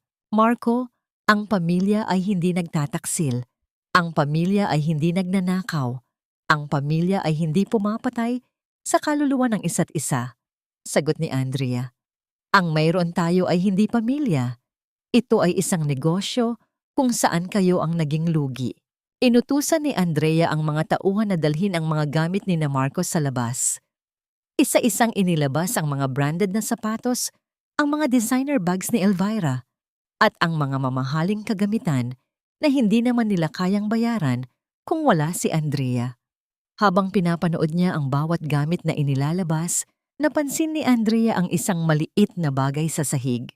Dinampot niya ito. Ito ay ang maliit na kahon ng relo na inialay niya kay Marco noong anibersaryo nila. Ang relong itinapon lang ni Marco sa gilid ng pinto. Ang kislap niyon ay tila isang mapait na paalaala ng kanyang katangahan. Lumapit si Andrea sa gate habang ang huling sikat ng araw ay nagtatago na sa likod ng mga gusali. Inilabas niya ang isang malaking papel na may pulang tatak. Gamit ang isang staple gun, ang tunog ng bawat pagdiin niyon sa kahoy na pinto ay tila isang pako sa kabaong ng kanilang marangyang buhay. Ang anunsyo ay malinaw at malupit. Eviction notice. Vacate within 24 na hours. Habang nakatayo sina Marco at Elvira sa labas ng gate, sa gitna ng kanilang mga maleta at nakapaligid na mga usisero, tumingin si Andrea sa kanila sa huling pagkakataon. Ang kanyang puso ay hindi na kumakabog sa sakit, kundi sa isang uri ng kapayapaan na ngayon lang niya natikman. Ngunit sa likod ng kanyang tagumpay, isang anino ang nakamasid mula sa kabilang panig ng kalsada. Isang tao na hindi niya inaasahan, isang tao mula sa nakalimutang bahagi ng kanyang nakaraan na may dalang balita na muling yayanig sa kanyang bagong nahanap na katahimikan. Sa loob ng isang maliit at madilim na paupahang kwarto sa isang gilid ng lungsod, ang amoy ng luma at amag na dingding ay tila sumasakal sa hininga ni Mark. Ang bawat patak ng tubig mula sa tumatagas na gripo sa labas ay tila isang dambuhalang orasan na nagbibilang ng kanyang nalalabing oras. Nakaupo siya sa gilid ng isang manipis na kutsyon. Ang kanyang mga kamay ay nakasapo sa kanyang muka habang pilit na inaalala ang bawat sandali ng kanyang pagbagsak. "Sofia, nasaan ka na ba?" Bulong ni Marco sa gitna ng katahimikan. Ang tunog ng kanyang sariling boses ay tila isang dayuhan sa kanyang pandinig, paos at puno ng pangamba. Inaasahan ni Marco na sa oras ng kanyang paghihirap, si Sofia ang magiging kanyang kanlungan. Inakala niya na ang pag-ibig na ipinangako nito sa kanya sa ilalim ng mga mamahaling hapunan at regalong binili ng pera ni Andrea ay totoo. Ngunit habang lumilipas ang mga oras, ang bawat tawag niya sa cellphone nito ay napupunta lamang sa boses ng operator na nagsasabing ang numero ay hindi na aktibo. Isang mahinang tunog ng pagpihit ng doorknob ang nagpatalon sa kanyang puso. Pumasok si Sofia. Suot ang kanyang malaking sunglasses at bitbit ang isang designer bag. Isang bag na alam ni Marco na siya rin ang nagbayad. Ngunit sa halip na yakap at pag-aalala, ang mukha ni Sofia ay kasing lamig ng semento sa labas. "Sofia, salamat at nandito ka na. Kailangan nating magplano. Ang mansyon, ang kumpanya.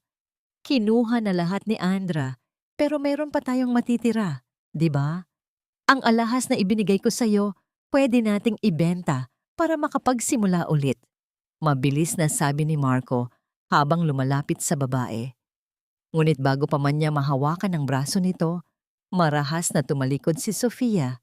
Ang tunog ng paghampas ng kanyang bag sa maliit na mesa ay tila isang hudyat ng digmaan.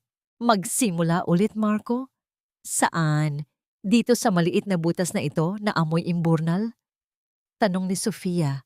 Ang kanyang boses ay puno ng panunuya at wala na ang dating tamis na ipinapakita niya. "Huwag kang ngang magpatawa. Wala ka ng pera, wala ka ng kumpanya, at higit sa lahat, wala ka ng silbi sa akin." Natigilan si Marco. Ang kanyang puso ay tila tumigil sa pagtibok sa tindi ng sakit na dulot ng bawat salitang lumalabas sa bibig ng babaeng tinalikuran niya para kay Andrea. "Anong sinasabi mo? At ang baby natin? Ang tagapagmana ko?" Tumawa si Sofia, isang tawa na kasing pait ng apdo. Inilabas niya ang isang papel mula sa kanyang bag at ibinato ito sa mukha ni Marco. Ang papel ay dahan-dahang nahulog sa sahig, gaya ng huling piraso ng dangal ni Marco. Walang baby, Marco. Ang ultrasound na nakita mo, galing yon sa internet.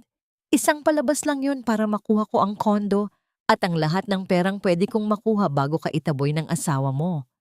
Ani Sofia, habang naglalakad patungo sa cabinet para kunin ang huling gamit niya. Hindi ako tanga para magbuntis sa isang lalaking walang sariling panindigan. Ginamit lang kita, gaya ng paggamit mo sa asawa mo. Naramdaman ni Marco ang panlalabo ng kanyang paningin. Ang bawat hakbang ni Sofia patungo sa pinto ay tila isang pako na ibinabaon sa kanyang kabaong. Ang lalaking akala niya ay nakuha ang lahat ng gusto niya ay ngayon ay nakatayo sa gitna ng kawalan, pinagtatawanan ng tadhana. Sofia, please, huwag mong gawin ito sa akin. Wala na akong ibang matatakbuhan. Pagsusumamo ni Marco, ang kanyang boses ay tila isang bata na nawawala sa dilim. Humarap si Sofia sa kanya sa huling pagkakataon bago lumabas ng pinto. Alam mo, Marco, ang tanging bagay na totoo sa buhay mo ay si Andrea. Siya lang ang nagmahal sa iyo ng tapat, pero itinapon mo siya para sa isang gaya ko. Ngayon, lasapin mo ang katotohanang ikaw ang pinakamalaking talunan sa kwentong ito. Ang tunog ng pagbagsak ng pinto ay tila isang huling hatol sa buhay ni Marco.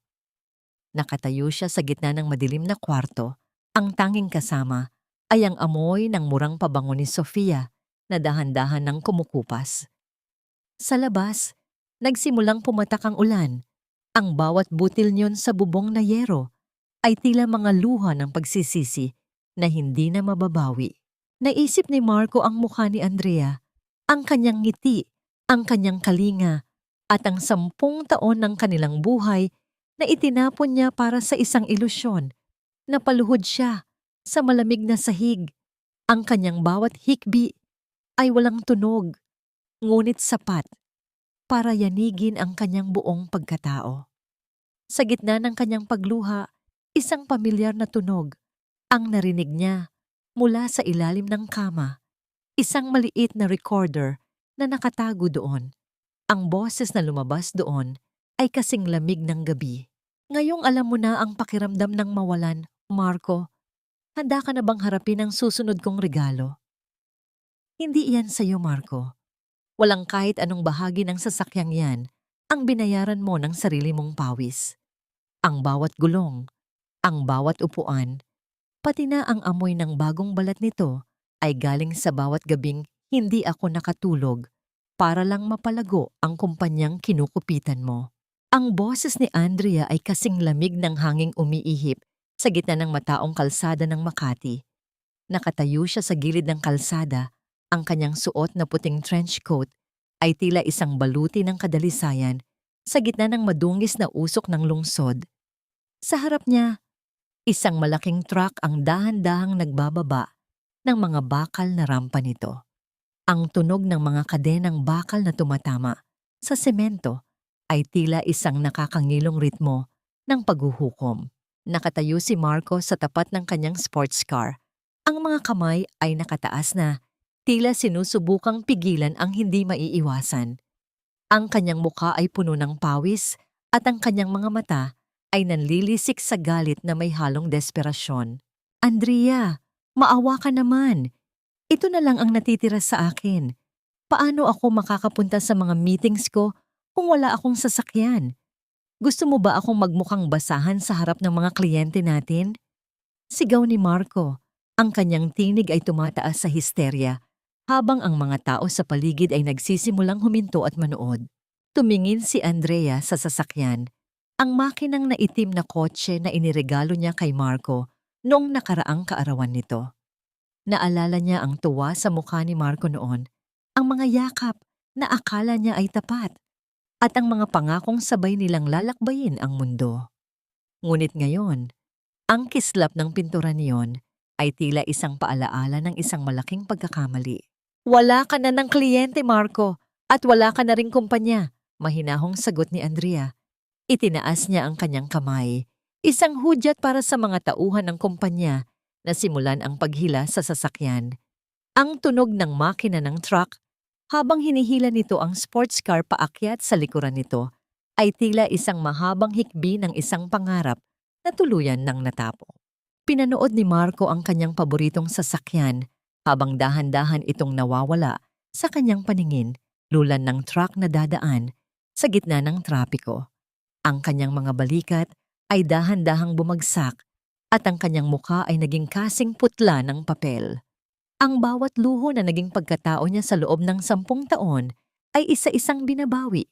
Iniiwan siyang hubad at walang silbi sa gitna ng mundo.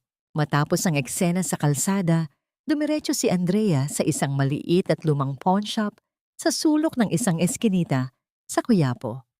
Ang amoy ng lumang kahoy at insenso sa loob ng tindahan ay tila nagdadala sa kanya sa ibang panahon. Lumapit siya sa glass counter kung saan nakaupo ang isang matandang lalaki na may suot na makapal na salamin. "Nandito po ba ang hinahanap ko?" tanong ni Andrea. Inilabas ng matanda ang isang maliit na velvet box mula sa ilalim ng counter. Nang buksan ito ni Andrea, ang kislap ng isang diamanting singsing ay tumama sa kanyang mga mata. Ito ang singsing ng lola ni Marco. Ang singsing na sinabi ni Doña Elvira na nawala raw, ngunit ang totoo ay ibinigay niya kay Sofia at ang huli naman ay isinangla ito bago tumakas. Dahan-dahang kinuha ni Andrea ang singsing. Ang metal niyon ay malamig at matigas sa kanyang mga daliri. Hinawakan niya ito ng mahigpit, tila sinusubukang damhin ang lahat ng kasinungalingang nakabalot dito. Ang singsing na ito ay simbolo ng isang pamilyang binuo sa itaas ng mga lihim at pagkakanulo. "Bibilhin ko ito. Magkano?" ani Andrea. "Ma'am, sigurado po ba kayo? Napakataas ng tubo nito dahil matagal nang hindi natutubos." Paalaala ng matanda. "Hindi bali ang presyo. Ang mahalaga ay wala na ito sa mga maling kamay," sagot ni Andrea. Inilabas niya ang kanyang checkbook at mabilis na lumagda. Ang bawat gasgas ng dulo ng panulat sa tseke ay tila isang huling pirma sa kanyang kalayaan. Habang lumalabas si Andrea mula sa pawn shop, bitbit ang singsing na ngayon ay nasa loob na ng kanyang bag. Naramdaman niya ang isang kakaibang klase ng kagaanan. Hindi niya ito kinuha dahil gusto niyang isuot. Kinuha niya ito dahil ito ang huling piraso ng katotohanang kailangan niyang bawiin. Tumingin siya sa langit na unti-unti nang nagkukulay kahel sa paglubog ng araw. Sa malayo narinig niya ang tunog ng mga kampana ng simbahan. Ang bawat tunog niyon ay tila isang paalam sa kanyang nakaraan. Ang lahat ng material na bagay na kinuha niya sa pamilya ni Marco ay hindi para sa kanyang sariling luho, kundi para patunayan na ang bawat biyayang hindi galing sa katapatan ay madaling bawiin ng tadhana. Ngunit habang naglalakad siya patungo sa kanyang sasakyan, isang pamilyar na anino ang humarang sa kanyang daan. Ang kanyang biyenan, si Doña Elvira, na noon ay mukhang gusot-gusot at wala na ang dating karangyaan, ay nakatayo doon na may dalang isang balitang muling magpapatibok ng kanyang puso sa takot. "Andrea, maawa ka. Hindi ko na kayang tumira sa lugar na yon. Ang baho, ang ingay. Hindi ito ang buhay na nakasanayan ko. Babalik ako sa'yo. Tutulungan kita sa kumpanya. Susundin ko na ang lahat ng gusto mo. Parang awa mo na. Kunin mo na ako." Ang boses ni Doña Elvira ay pumailan lang sa tahimik na kalsada ng Quiapo. Ang matandang babae na dati ay naglalakad na tila isang reyna sa kanyang engranding mansyon, ngayon ay nakaluhod sa harap ni Andrea. Ang kanyang mamahaling damit ay may mga mantsa na ng putik at alikabok mula sa pagiging palaboy niya sa loob ng 3 araw. Ang kanyang mga kamay ay mahigpit na nakakapit sa laylayan ng trench coat ni Andrea. Ang kanyang mukha ay puno ng pekeng luha at desperasyon. Tinitigan ni Andrea ang kanyang biyenan. Nakikita niya ang bawat linya ng katandaan sa mukha nito, ngunit hindi awa ang nararamdaman niya, kundi isang malamig na pag-unawa. Ang babaeng ito ay hindi umiiyak dahil sa pagsisisi. Umiiyak ito dahil nawalan ng ginhawa. Ang mga luha nito ay hindi para sa mga panloloko nila kay Andrea, kundi para sa nawalang marangyang buhay na binayaran ng dugo at pawis niya. Dahan-dahang umatras si Andrea, unti-unting tinatanggal ang pagkakahawak ng matanda sa kanyang damit. Ang bawat sentimetrong paglayo niya ay tila pagputol sa huling tanikala ng utang na loob na paulit-ulit nilang ginamit para sakalin siya. Hindi po yan ang buhay na nakasanayan niyo, ma'am? O hindi yan ang buhay na ginusto niyo? Mahinahong sagot ni Andrea. Ang kanyang boses ay tila isang payapang lawa na hindi nagpapakita ng anumang pait. Ang nakasanayan niyo ay ang paghihirap bago pa ako dumating para bayaran ang lahat ng utang ninyo. Ang ibinalik ko lang sa inyo ay ang realidad na pilit ninyong tinatakasan sa loob ng 10 taon gamit ang aking bulsa. Wala kang puso, Andrea. Ang Diyos ang magpaparusa sa iyo sa ginagawa mong ito sa isang matanda. Sigaw ni Doña Elvira. Biglang nag-iba ang tono. Ang tamis ng pagsusumamo ay mabilis na napalitan ng pamilyar na talim ng kanyang dila. Ngumiti si Andrea, isang ngiti ng kalayaan. Inilabas niya ang maliit na velvet box mula sa kanyang bag at dahan-dahang binuksan yon sa harap ng matanda. Ang kislap ng diamanteng singsing ay tumama sa mga mata ni Doña Elvira, dahilan para mapatigil ito sa pagsasalita at mapanganga. Alam ko kung kanino itong singsing, ma'am. Ito ang singsing na sinabi mong nawala. Pero ang totoo ay ibinigay mo sa kabit ng anak mo. Ani Andrea, ang kanyang boses ay may diing hindi matatakasan. At alam mo ba kung saan ko ito nakuha?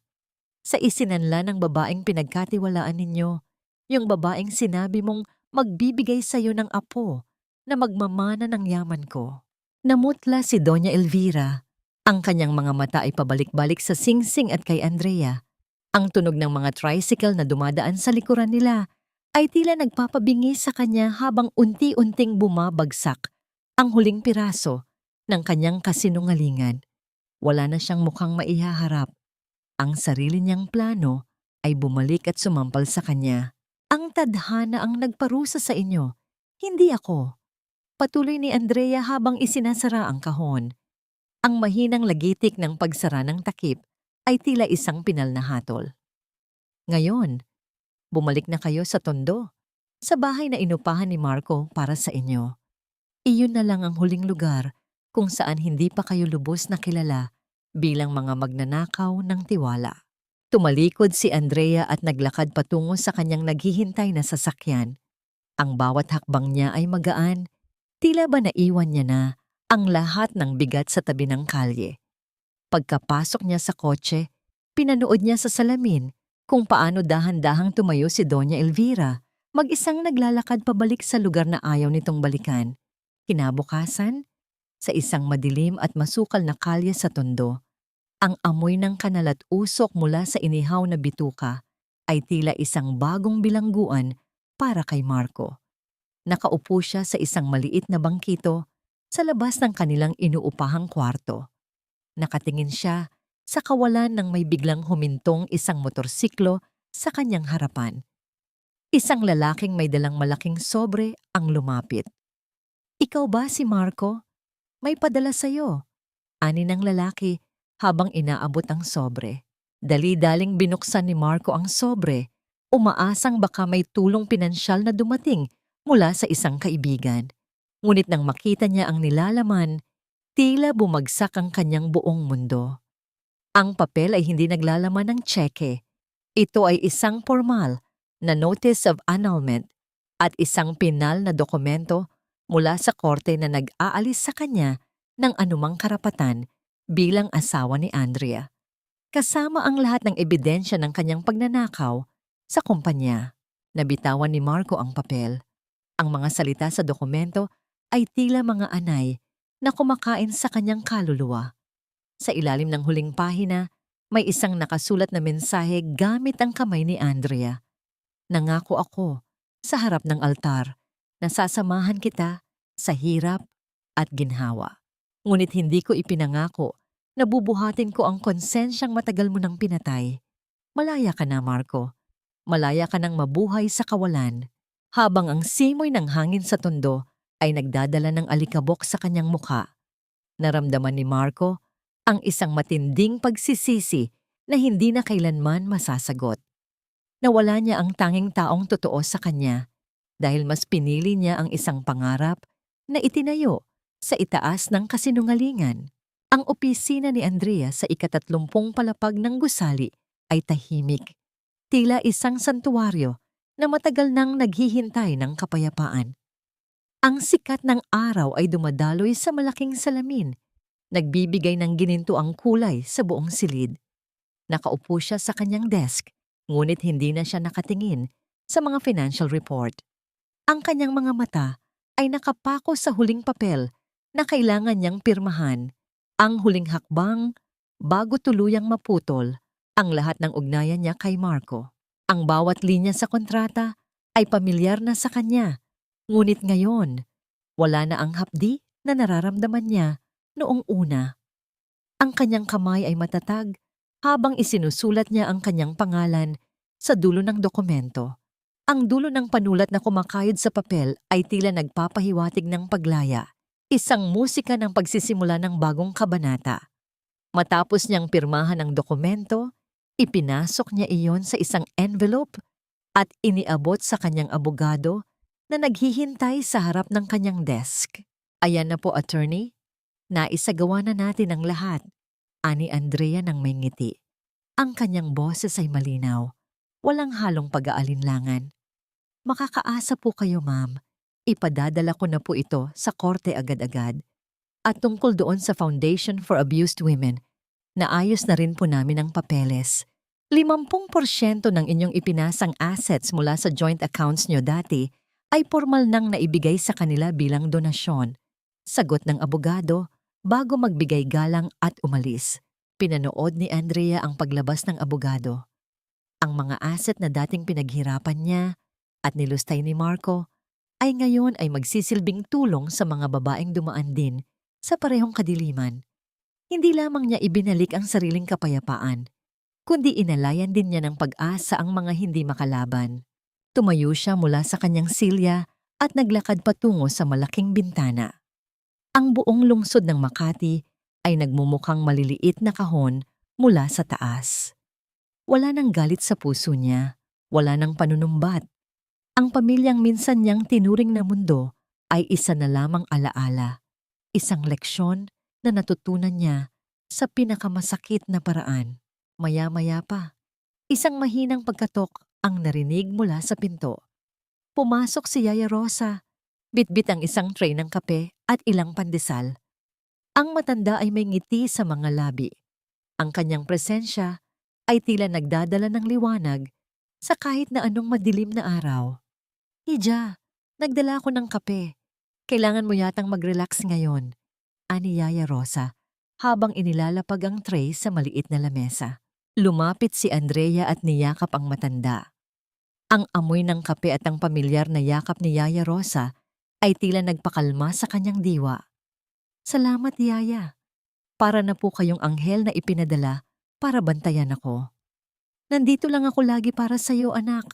Ngayon, ano nang plano mo? Tapos na ang lahat. Tanong ng matanda. Habang nag-aabot ng isang tasa ng mainit na kape, humigop si Andrea.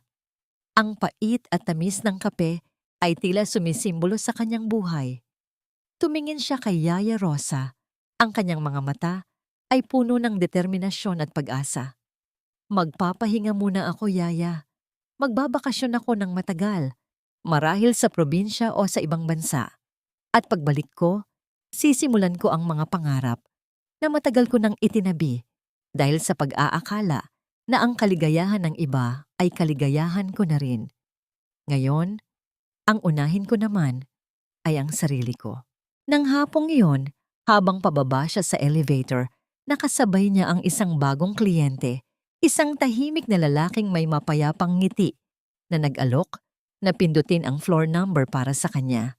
Ang lalaki ay mukhang kagalang-galang At walang bahid ng kayabangan na laging nakikita ni Andrea sa mundo ng negosyo.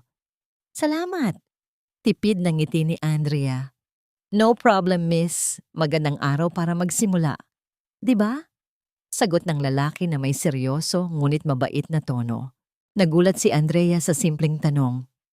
Hindi man niya kilala ang lalaki. Pakiramdam niya ay isa itong paalala mula sa tadhana. Ngumiti siya. Hindi ngiting mapait, kundi isang ngiting totoo, nagmumula sa lalim ng kanyang kaluluwa. Oo, magandang araw talaga. At sa pagbukas ng pinto ng elevator sa ground floor, lumabas si Andrea. Hindi na siya lumingon pabalik. Ang huling hakbang palabas sa gusaling iyon ay ang kanyang huling hakbang sa nakaraan. Patungo siya sa labas kung saan naghihintay ang liwanag at ang isang buhay na siya na lamang ang magdidikta. Isang buong taon na ang lumipas mula ng lisanin ni Andrea. Andrea ang lungsod.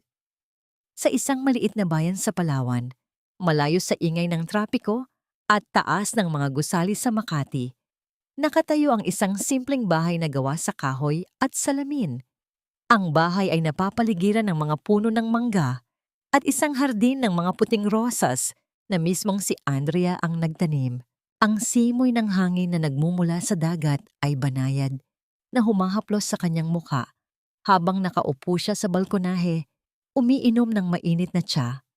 Wala na ang makapal na makeup na dati ay ginagamit niyang baluti sa boardroom. Wala na rin ang mga mamahaling suit na nakakasakal. Ngayon, suot lamang niya ay isang simpleng puting bestida at ang kanyang buhok ay hinahayaang sumayaw sa hangin. Sa unang pagkakataon, sa loob ng napakahabang panahon, nakakahinga siya ng malalim. Sa kanyang kandungan ay isang libro na isinulat niya tungkol sa pag-ahon mula sa pang-aabuso sa emosyon at pananalapi. Ang librong ito ay kasalukuyang nangunguna sa mga listahan ng mga babasahin sa buong bansa. Hindi pera ang habol niya sa pagsusulat nito. Ito ay isang paraan para ibahagi ang kanyang kwento at maging tanglaw sa mga kababaihang nakakulong pa rin sa madilim na anino ng kanilang mga asawa. Mula sa kusina, lumabas si Yaya Rosa. May dalang isang pinggan ng sariwang prutas. Ang matanda ay sumama sa kanya at ito ang tanging pamilya na pinili niyang makasama sa kanyang bagong buhay. Hija, ang ganda ng araw ngayon. May tumawag mula sa foundation. Sabi nila, napakalaki raw ng tulong na naibigay mo mula sa huling donasyon natin. Maraming kababaihan ang nakapagsimula ulit ng negosyo nila. Nakangiting balita ni Yaya Rosa habang inilalapag ang mga prutas sa maliit na lamesang kawayan. Ngumiti si Andrea. Ang kanyang puso ay umaapaw sa kagalakan na hindi kayang bilhin ng anumang halaga ng pera. Iyon naman po talaga ang layunin natin, Yaya, para patunayan sa kanila na hindi katapusan ng mundo kapag nawalan ka ng asawa. Ang tunay na yaman ay ang kakayahang ibangon ang sarili at tulungan ng iba. Sa kabilang dulo ng bansa, malayo sa mapayapang tanawin ng Palawan, ang buhay ay hindi ganoon kabait sa mga naiwan sa nakaraan. Sa gitna ng siksikan at maingay na palengke sa Divisoria, isang lalaki ang nagbubuhat ng mabibigat na sako ng bigas. Ang araw ay tumitirik ng walang awa. Sinusunog ang balat ng lalaking dating hindi nakakaranas ng pawis na walang kasamang aircon. Ang kanyang mga kamay, na dati ay may hawak lamang ng mamahaling panulat at alak, ngayon ay puno ng kalyo at sugat. Ito ay si Marco. Nang ibaba niya ang huling sako, humingi siya ng tubig sa kanyang amo. Ngunit sa halip ay nakatanggap lamang siya ng bulyaw na bilisan ang trabaho dahil marami pang kargamento. Habang pinupunasan niya ang kanyang noo gamit ang isang maruming panyo, napatingin siya sa isang maliit na telebisyon sa gilid ng isang tindahan. Sa screen, nakita niya ang mukha ng isang babaeng minsan niyang tinawag na asawa. Si Andrea, masaya, nakangiti, at mukhang napakalaya, ay ini-interview tungkol sa kanyang bagong libro. Ang bawat salita na lumalabas sa bibig ni Andrea ay tila isang punyal na nagpapaalala sa kanyang kawalan ng silbi at katangahan. Pilit niyang inalis ang kanyang tingin sa screen at nagpatuloy sa paglalakad. Ang kanyang ulo ay nakayuko sa tindi ng kahihiyan na hatid ng kanyang sariling kasakiman. Sa isang mas madilim na bahagi ng Maynila, si Doña Elvira ay nakaupo sa gilid ng isang lumang simbahan, naghihintay ng limos o tirang pagkain mula sa mga nagmamagandang loob. Ang mga dati niyang kaibigan sa alta sosyedad ay matagal na siyang iniwasan, tila isang nakakahawang sakit na ayaw nilang madikitan. Ang pride na dati ay kanyang ipinagmamalaki ngayon ay kasabay na ng alikabok sa kalye. Bumalik ang eksena kay Andrea sa Palawan. Tumayo siya at naglakad patungo sa dalampasigan. Ang bawat paglapat ng kanyang mga paa sa malambot na buhangin ay tila isang pasasalamat sa mundong muling nagbukas ng pinto para sa kanya. Ang mga alaala ng nakaraan ay naroon pa rin. Hindi makakalimutan, ngunit hindi na nakakasakit. Sila ay mga peklat na nagpapatunay ng kanyang katatagan.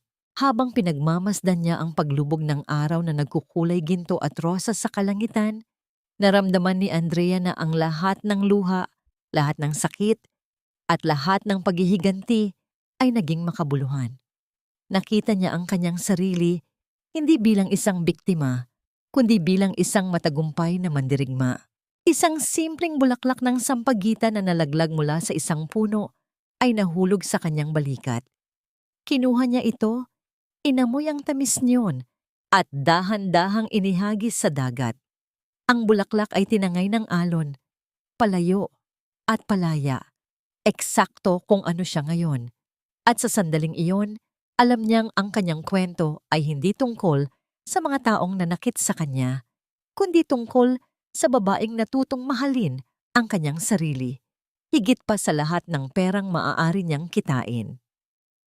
Ang madaling araw sa Palawan ay laging may dalang kakaibang himig ng kapayapaan.